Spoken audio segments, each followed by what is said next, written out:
While Ronda Rousey has yet to officially announce her retirement from mixed martial arts MMA, many believe Rowdy's time competing inside the cage is done for good after suffering a knockout loss to Amanda Nunes back at UFC 207 nearly a year ago. Video.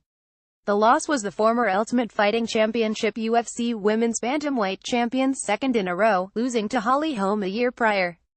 Still, there are plenty of opportunities for Rousey should she choose to retire from the fight game, as WWE has shown a lot of interest in the former champion, which seems to be mutual.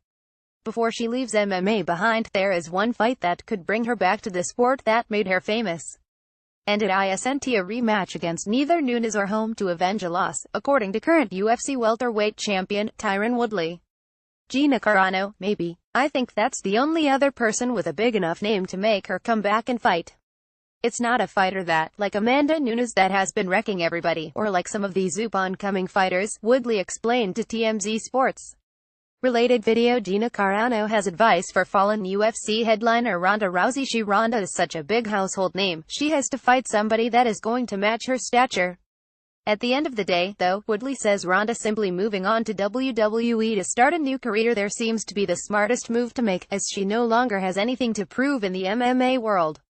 She can't do both. She should not do both. I never want to retire somebody, but I think she's done enough in the sport of mixed martial arts, and if she wanted to walk away, this might not be a bad time to pull up to a different avenue to open a new chapter in your life, he said.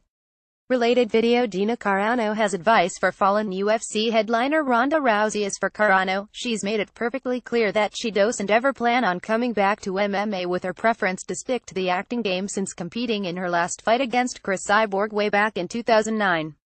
That said, UFC's pockets are deep, so maybe they can put together a package tempting enough for both Carano and Rousey to return to MMA for one more fight. Plus, there was a time where Ronda was willing to bend over backwards for a fight against Carano. Would you watch?